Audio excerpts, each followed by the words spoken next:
Et yo tout le monde, donc ici votre légende Vémaillé pour une nouvelle vidéo, une nouvelle critique vidéo bien sûr comme d'habitude. De toute façon c'est ce que je fais actuellement le plus, avec mes streams que vous pouvez retrouver facilement sur Twitch ou Snow.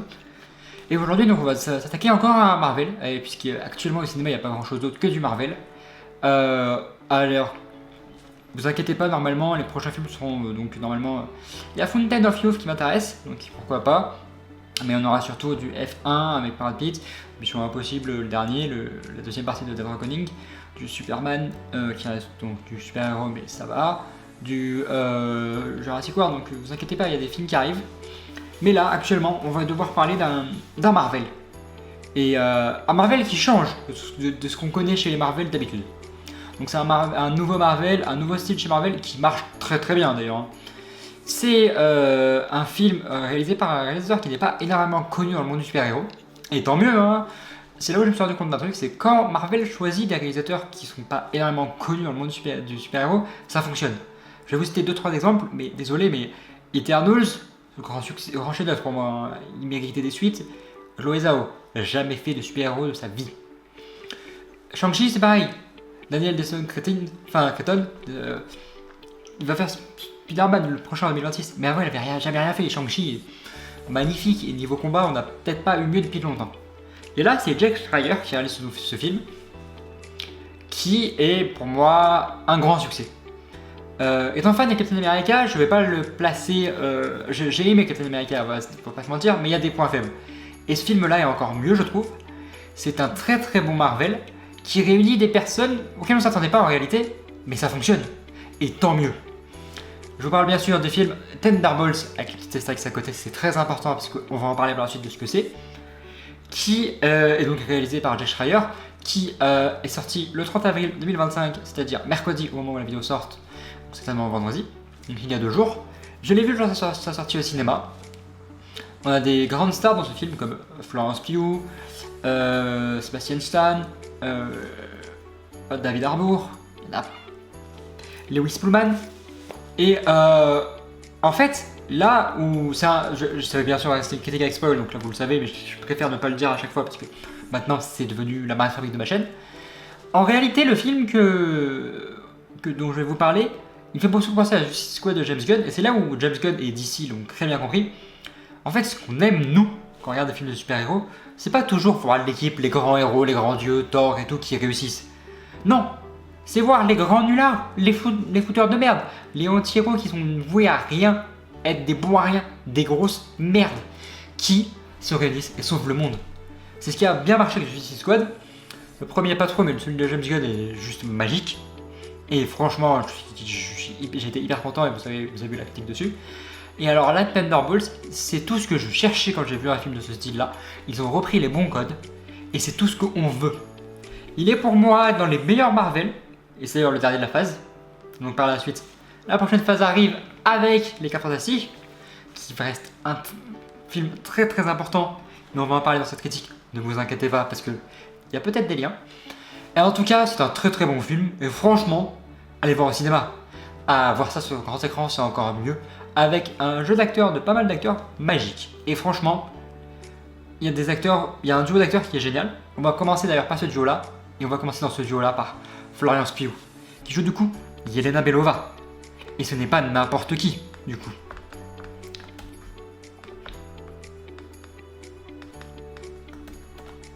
Voilà, Yelena, qui a eu des petits soucis dans sa vie en fait. Comment dire? Elle a commencé pas facilement. Elle a eu sa sœur qui est morte. Elle a fait partie de la chambre rouge, tout comme Natasha. Et c'est pas facile pour elle de vivre ça au quotidien. Mais franchement, rien. Comment dire, elle reste toujours aussi badass. Et elle a un développement, mais hyper développé. C'est l'un des personnages le plus développé du film. Ça, on l'avait vu avec d'ailleurs le personnage de Sentry, on verra par la suite. Mais les autres à côté sont pas délaissés. Mais quand je parle de développement sur le personnage de Yelena, c'est une Yelena qui, quand tu la vois dans Hawkeye, quand tu la vois dans Black Widow, elle est pas si peureuse que ça. Elle a pas de doute. Elle est là pour casser des bouches, casser des gueules et être forte. Là, on a un côté plus dramatique de Yelena. Yelena qui reste à la sorte de Valentina, ça on va en parler aussi parce qu'elle est importante dans ce film, Valentina, et qui en fait veut mieux. qui en a marre d'être un peu le bouche-trou, qui va s'occuper de ses agents, qui va faire ses missions parce qu'elle le veut, qui va être un agent de l'ombre. Et elle est très importante dans ce film. Et c'est d'ailleurs grâce à elle qu'on a Thunderbolt, que c'est en fait l'histoire de sa carrière, de son équipe de foot, les Thunderbolts qu'elle aimait faire garder dans son équipe parce qu'elle voulait être celle sur qui on compte tout le temps. C'est d'ailleurs les mots d'Alexei, donc c'est son père, il est hyper important dans ce film-là aussi. Donc c'est un personnage de Yelena qui est énormément développé, et on a besoin de ce développement de ce personnage-là. Parce qu'elle reste la nouvelle en quelque sorte Black Widow. Et quand on connaît Black Widow joué par Nat, il y a eu énormément de développement dans le personnage, même si le film Black Widow n'est pas le plus grand des succès de chez Marvel. Et là, Yelena, elle arrive, elle sort enfin ses émotions. Et Florence Pugh est forte là-dedans, un très très bon jeu, on s'y croit vraiment. Et c'est là où le développement est important, et à mon avis, c'est grâce à ça qu'elle peut devenir une bonne leader des Thunderbolts, parce que c'est l'une des leaders. Par la suite, il y a un autre personnage qui est un leader de toute façon, parce qu'on le reconnaît, c'est pas n'importe qui, puisque c'est un leader de base avec Captain, c'est Bucky. Bucky qui est un grand leader de base. Il a été dans les forces armées, il a été avec Steve, il a été pote avec Sam. Il est connu, reconnu, pour avoir été le Winter Soldier, qui s'est rangé et qui maintenant est un membre du gouvernement, en quelque sorte. Qui, en fait, n'approuve pas les méthodes du gouvernement, ce qui est attendre. Lui, il veut de l'action. Il reste de ce côté-là. Je suis quand même soldat d'hiver, j'aime l'action, il faut que j'ai de l'action. Donc son but à lui, en fait, c'était de retrouver les Thunderbolts, qui étaient tous réunis ensemble, et de les arrêter, pour qu'ils soient une preuve, en fait, de ce qu'il a été, des agissements de Valentina et de la foutre en tôle. En fait, en quelque sorte, c'est ce qu'il devait faire. Mais il s'est rendu compte que non, il ne peut pas, en fait. Puisque le méchant, donc Sentry, est hyper difficile à battre, et en fait, il a besoin de cette équipe-là pour ça. Et donc, il va être obligé de s'allier à eux. Il va être obligé d'avancer, de retrouver ce côté Winter Soldier qui, en fait, il y a des moments très drôles avec Alexei, il m'a vraiment parlé aussi parce que c'est un grand point du film. En fait, il a pas tant d'action, lui, c'est toujours le mec, il fonce dans le tas et il défonce tout. Ça a toujours été Bucky et ça restera Bucky jusqu'à la fin des temps. Mais ça fonctionne mal dans le personnage. À côté de ça, c'est un Bucky qui doit gérer une équipe de anti-héros, là où lui, c'est vraiment un héros. Le meilleur pote de Steve Rogers, l'acolyte de Sam Wilson quand il est devenu Captain America, lui qui était face à US Agent, qui a dû sauver l'honneur de Captain. Donc c'est un personnage assez essentiel dans l'histoire. Il n'a pas le plus grand développement, mais en réalité il avait déjà son développement dans Falcon and the Winter Soldier. Il a continué à l'avoir dans ce film-là, et à mon avis, on va pas tarder à le découvrir de plus en plus dans plusieurs films. Et c'est donc le co-leader de l'équipe, puisque c'est pas n'importe qui non plus. Ensuite, on a un personnage qui veut être en fait co-leader de l'équipe, et qui en fait est assez drôle dans l'équipe et qui me fait plaisir, c'est Alexei, le Red Guardian. Bon, faut pas oublier un truc, c'est Red Guardian et c'est le seul Captain sans son bouclier. Ça, c'est un truc qui m'a beaucoup trigger dans le film, mais j'avais oublié que dans Black Widow, il l'avait pas non plus. Ça reste un Captain sans bouclier parce que, on sait pas, peut-être que quand il s'est fait arrêter par le gouvernement, ça a été pris par le gouvernement, c'est confisqué, il ne l'aura plus. Mais il se bat assez bien à la main, il reste toujours dans le tas, et c'est le personnage en fait qui... En fait, il en a marre de sa vie, il fout rien, il est juste chauffeur de limousine pour des stars. Mais c'est rien pour lui, il veut de l'action. C'est quand même Red Guardian, il est allé aux États-Unis pour faire quelque chose, et il faut rien en fait, il est devant sa télé et il faut rien. C'est le personnage qui a besoin de développement, qui est la figure paternelle qui va beaucoup aider Yelena, même si en fait on s'en rend pas compte de pourquoi il fait ça et surtout de comment il peut faire ça, puisque ça reste un bon à rien. Mais il arrive à être un bon père pour Yelena, à l'aider à s'améliorer, à l'aider dans son développement, et lui aussi il a un peu développé parce que en fait il veut devenir un grand héros, il veut avoir sa tête sur les baguettes de céréales dans une équipe, il veut gérer une équipe. Donc quand il voit que Bucky veut aussi, il est obligé de former cette équipe-là pour s'arrêter à Sentry, il lui dit bah, on va collider ensemble. C'est le personnage humoristique mais qui a un peu de profondeur quand même. Et ça, David Harbour le joue très très bien. Mais ça, on le connaît déjà, ce personnage de David Harbour qui reste sérieux mais qui n'est pas tout le temps. On l'avait vu dans Stranger Things, bon il a un côté plus sérieux mais il a un côté aussi un peu drôle par moment, surtout dans Black Widow. C'est un personnage qui est reconnu dans le côté qui peut de plusieurs types de jeux d'acteurs et il joue très bien. Et je suis d'ailleurs très heureux de redécouvrir Red Guardian, même si j'attends toujours de le voir avec un bouclier, parce qu'un Captain sans bouclier est toujours bizarre. Et c'est d'ailleurs une très bonne transition, puisqu'on a un ancien, on va en quelque sorte, Captain. Ancien parce que ce n'est pas vraiment Captain America. Non, faut pas oublier un truc, ce n'est pas Captain. c'est un autre personnage. Maintenant, c'est US Agent. Alors, faut pas oublier un truc, US Agent, c'est juste en fait John Walker qui est devenu US Agent à la sorte de Valentina, qui est devenu un mercenaire. C'est un mec qui voulait être Captain America, qui a tué quelqu'un, qui a bafoué son honneur, et qui en fait a perdu sa femme, on va les voir dans le film d'ailleurs, et ne voit plus son fils. Parce que il a passé son temps à se morfondre dans son coin, du côté du fait que c'était un grand héros, et qu'il a eu une descente aux enfers. Donc malheureusement pour lui, il a eu que des mauvais choix. Et en fait, lui, il veut que la bagarre, il découvre Bob, enfin Sentry du coup, il est la première fois qu'il le découvre, il se dit pourquoi t'es là, je veux te tuer. En fait, il veut être le plus violent de tous. Ça sert quand même assez bien de son bouclier, on a le côté US Agent qui fonctionne bien. Dans ce développement, en fait, on a un personnage qui essaye de retrouver un côté héroïque. On va avoir une très belle scène où il va sauver les enfants d'un immeuble qui s'effondre et il va avoir ce côté héroïque là où en fait, attends, mais US Agent peut être héroïque en réalité, il est pas obligé d'être Captain America et je peux me racheter. Et c'est tout l'intérêt de ce film, c'est qu'il veut se racheter pour ses erreurs. Même si il le dit pas, ça se voit un peu quand même. Et c'est ça son développement qui marche très bien. Il est là, il comprend comment, qu'est-ce qu'il a, il essaye de comprendre qu'est-ce qu'il a fait de mal, même s'il a le côté arrogant, en fait, il veut, ça reste un homme, hein. Il veut pas avouer qu'il a peur, qu'il a des soucis, mais on le voit très bien dans son regard, dans comment il réagit, parce que quand il touche Sentry, le personnage redécouvre une partie de leur vie, et on le voit donc très bien comment ça se passe pour lui. Et c'est très intéressant du coup d'avoir un personnage qui est un anti-héros plus qu'autre chose maintenant, qui a vraiment ce côté anti-héros à la fin du film, alors qu'au début c'était un connard, et tout le monde le disait d'ailleurs. Et là, on va parler d'un personnage qui est très différent de tous, puisque en fait, c'est pas n'importe qui, en fait, surtout c'est un personnage qui n'a pas de facilité dans la vie. C'est donc Ghost, qui en fait n'a jamais été une vraie criminelle, elle a juste besoin de voler pour, en fait, si elle le fait pas, et ben malheureusement pour elle, elle peut pas vivre. On n'oublie pas qu'elle peut en fait aller dans le monde subatomique et du coup être invisible une minute. Et donc elle a beaucoup de difficultés. Par contre elle a fait un truc très bien et elle va nous permettre d'éviter un personnage, c'était Taskmaster. Excusez-moi, Taskmaster. En fait il y a un combat entre tous dans un bunker. Et Taskmaster va pas s'en rendre compte, mais juste elle va du coup devenir subatomique, enfin dans le monde subatomique, réapparaître, coup dans la tête, d'une balle, morte. Taskmaster, c'est fini. En espérant qu'on ait le vrai Anthony Masters qui arrive dans pas longtemps. Et ça touche un peu Yelena quand même, mais Ghost en fait, c'est un personnage qui, à côté de ça, c'est pas le pire des personnages de tous ceux qu'on a eu. Certes, c'est méchant de Ant-Man 2, certes, elle est obligée de faire quelques conneries, mais c'est pour survivre. Et en fait, c'est un personnage qui a pas besoin d'être énormément développé parce que on a bien compris avec Ant-Man 2, Ant-Man and the Wasp, qu'elle a des difficultés, qu'elle a eu des soucis, qu'elle doit se soigner. Donc c'est la seule qui, en quelque sorte, a des raisons d'être à la solde de Valentina et de faire ces bêtises-là, d'être une mercenaire. Et c'est un personnage qui, en fait, essaye de...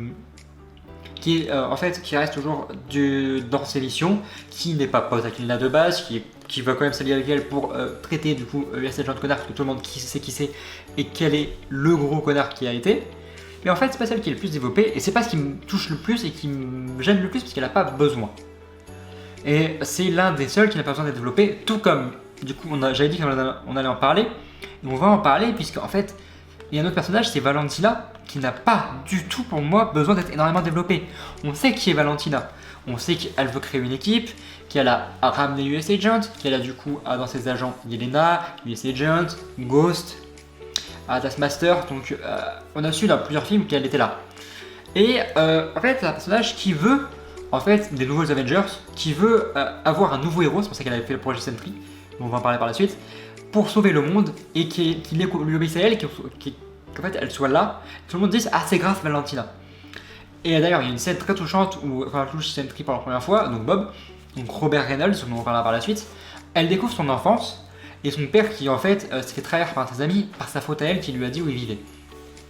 Donc ce personnage qui n'a pas eu une vie facile non plus et qui en fait essaye du coup de retrouver une meilleure vie, qui en fait essaye de manipuler tout le monde. Elle y arrive en quelque sorte, elle arrive à manipuler aussi Bob jusqu'à ce qu'elle n'y arrive plus et qu'on allait par la suite le Sentry qu'on connaît et l'autre partie de Sentry dont on va parler par la suite parce qu'il y a un truc très important avec Sentry dont il va falloir parler. Mais Valentina, en fait, une personne qui a cette difficulté, qui va être du coup dans un procès, qui va essayer de s'en échapper, ce qui n'est pas facile pour quelqu'un comme Valentina, faut pas oublier, mais qui va quand même réussir en quelque sorte à s'échapper de ça, grâce à la fin, et d'ailleurs une fin intéressante. C'est un peu tout ce que je peux vous dire sur Valentina, parce qu'elle n'a pas été très utile, à part du coup ramener Sentry, à part vouloir tuer tous les Thunderbolts et tout ce qu'elle a fait de mal, pour vider et surtout sortir la poubelle et en fait tout incinérer pour qu'on puisse rien retrouver dans son enquête, pour ne pas finir en tôle, ni être viré de la chambre, du coup, où elle est. Alors ce personnage qui en fait est vraiment plus politique qu'autre chose, là où Bucky, Elena et tout, la politique on n'a pas l'impression que ça les intéresse, puisqu'ils sont pas liés politiquement à part un peu Bucky, et encore ce côté politique qu'on a chez lui on le trouve très peu, parce qu'en fait c'est pas quelqu'un qui agit, réfléchit, c'est quelqu'un qui fonce dans le tas. Maintenant on peut parler du personnage qui est pour moi la grande réussite de ce film, alors c'est Sentry. Bon là sur l'image vous avez pas Sentry. En fait, Robert Reynolds, Bob, il va être à un moment donné, il va réussir à s'échapper du bunker avec tout le monde, mais il va à un moment donné voler et tout le monde, il va essayer de sauver tout le monde en se rendant, mais en fait quand il va se faire tirer dessus, il est par balle, il va se barrer, il va redescendre d'un coup parce qu'il s'est pas volé, bim assommé. Ils vont du coup relâcher Prochain Sentry avec lui, qui va se réveiller avec Valentina qui le manipule de manière maternelle, lui dire t'as des pouvoirs, tu peux faire ça, tu peux faire ci, t'es quand même pas n'importe qui. Il va avoir ce costume magnifique de Sentry. Et là, c'est là où les Thunderbolts vont arriver et essayer de le défoncer. Il va tous le défoncer un par un, et là on a la puissance de Sentry qui n'est pas n'importe qui, c'est un dieu. Il le dit lui-même, puisque en fait elle a dit qu'il était meilleur que les Avengers réunis. Et que dans les Avengers, Thor, un dieu. Donc en fait, il est plus grand qu'un dieu. Et il va défoncer tous les Thunderbolts qui vont rien réussir. Il va même défoncer le bras de Bucky, le balancer, tiens, t'as un bras en moins. Je te rappelle que t'en as un qui du coup est un bras robotique et je peux te le défoncer en 2 secondes. Défoncer Yelena, défoncer tout le monde. Il a plié le bouquet du US Agent, donc je pense pas que ce soit du vibranium, mais je ne sais pas. Il a plié d'un coup, rien. Et donc, il va ensuite parler un peu avec Valentina qui essaie de le manipuler et tout. Et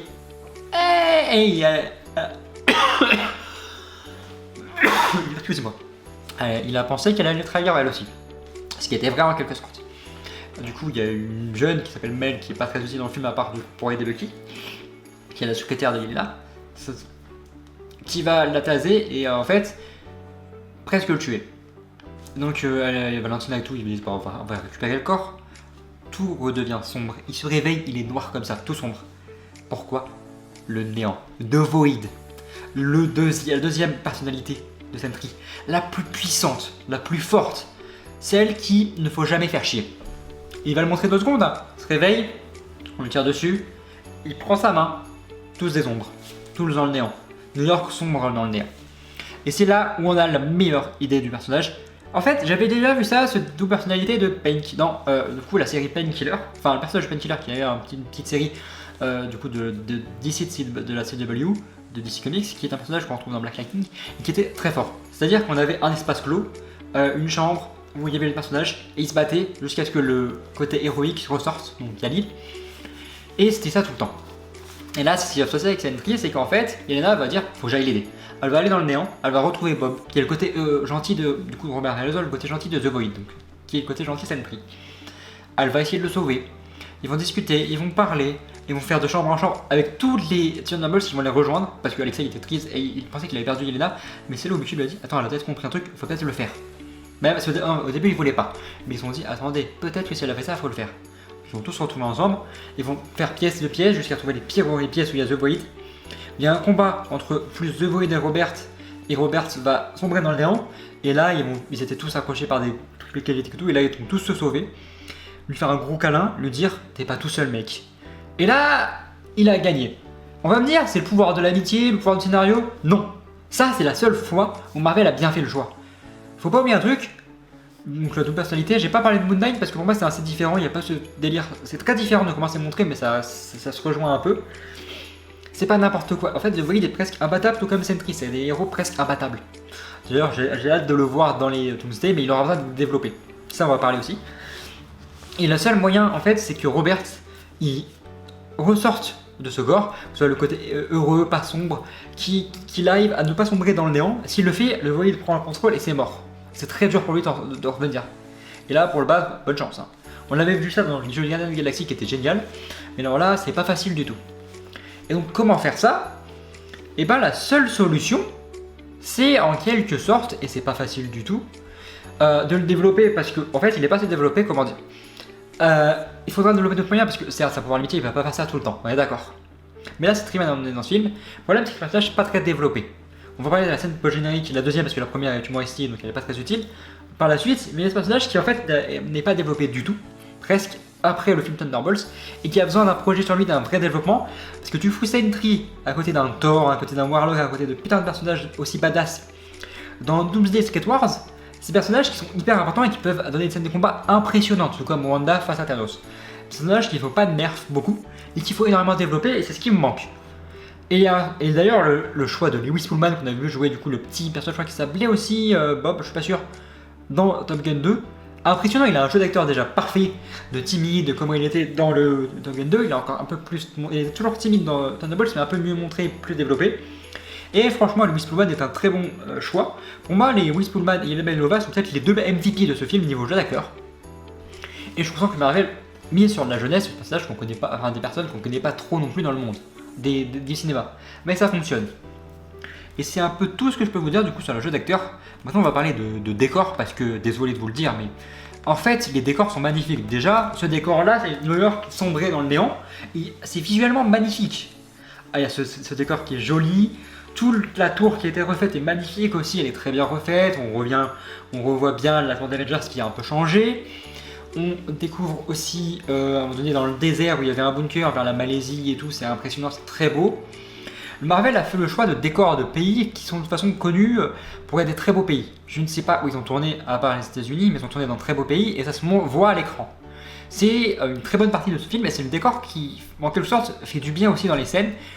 C'est joli à voir. Ce que j'aimais bien dans Shang-Chi d'ailleurs et Eternal, c'était ces beaux décors qu'on retrouve dans Thunderbolts. Dans Suicide Squad d'ailleurs, il y a aussi ces beaux décors, donc on retrouve cette patte de anti-héros, voilà.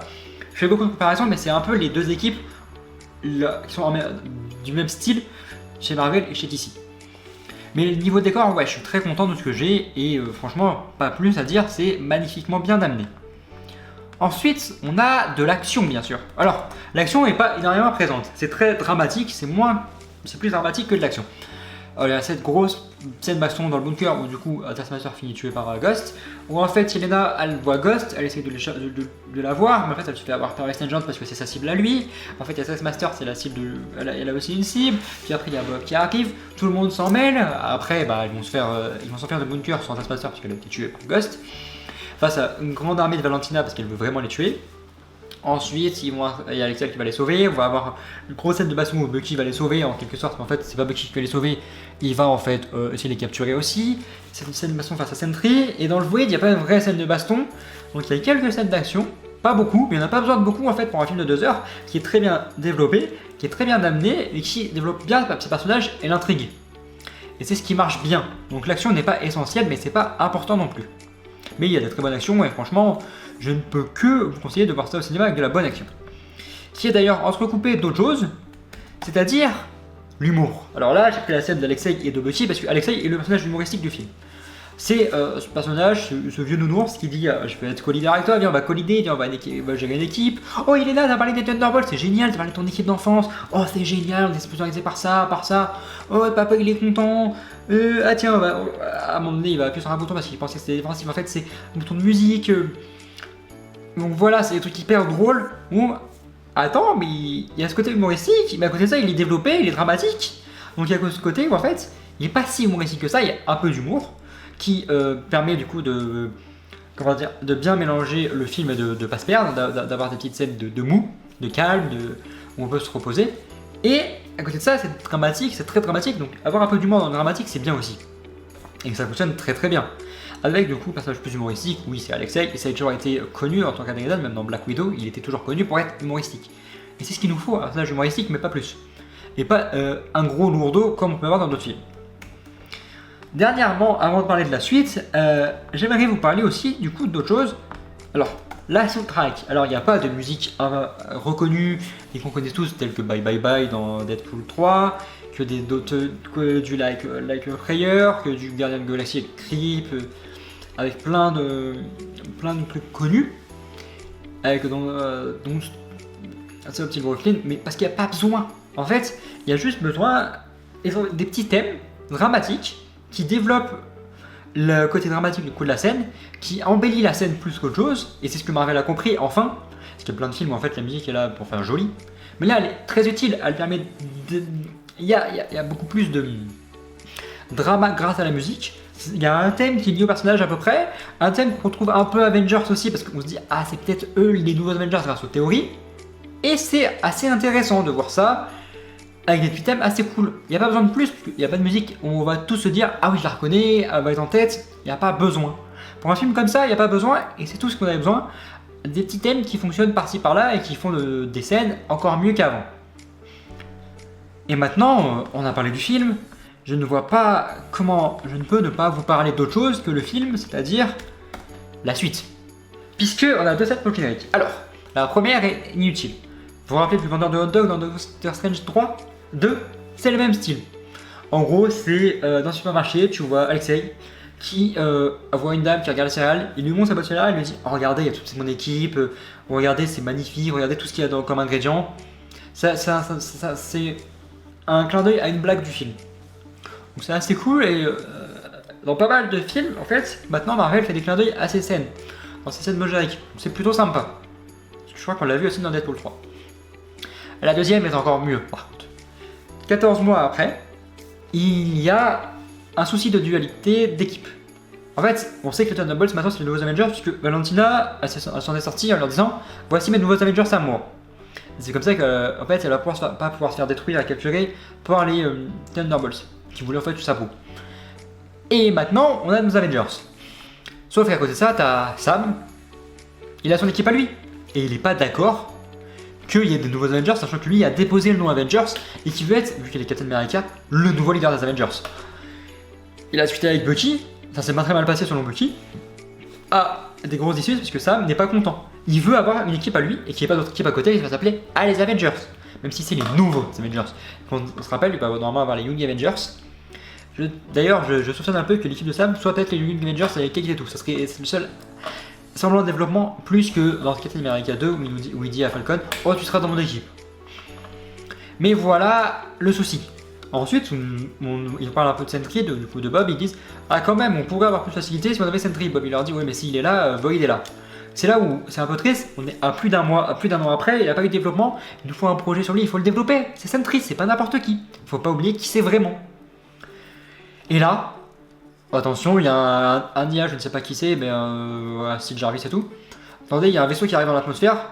Et là, Bucky dit Elena, donc c'est celui qui a l'idée, qui en fait est plus, il comprend mieux la technologie qu'Elena. Il me dit peut-être que c'est une bonne idée de mettre une image satellite. Elena, elle fait ah oui, pas bête. Image satellite, un vaisseau, il se retourne, 4 fantastiques. Juste après, nos Avengers et Bob reviennent. Parce qu'en fait, Bob n'a jamais été mis à l'honneur comme Sentry. En fait, il n'est jamais sorti habillé en Sentry, Bob. Donc personne ne sait qui est Sentry. Personne ne sait que c'est Sentry. Personne ne sait qui est Bob. Tous les journaux disent mais c'est qui Bob? Pourquoi il est avec les Avengers? Ça, j'espère qu'ils vont le montrer par la suite. Et là, on a été fantastique. On a un lien direct avec Doomsday Secret Wars. Et là, t'as un des meilleurs moments du film où tu te dis ah ouais, quand même, ils arrivent. C'est fantastique. Et ils mettent ça avant que le film est quand même sorti. C'est un grand pari de Marvel. Et c'est un pari génial.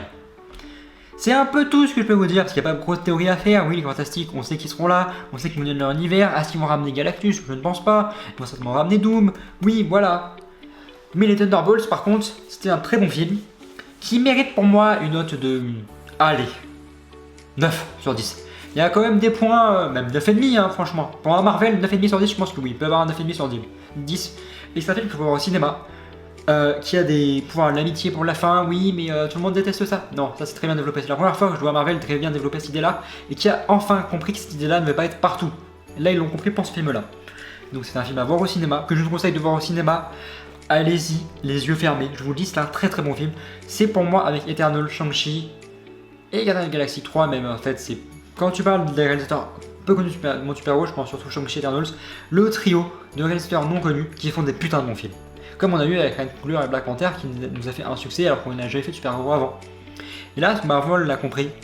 Et c'est tout ce que je peux vous dire aussi, c'est que grâce à Thunderbolts, je suis putain de content de revoir Marvel et je vous conseille d'aller le voir.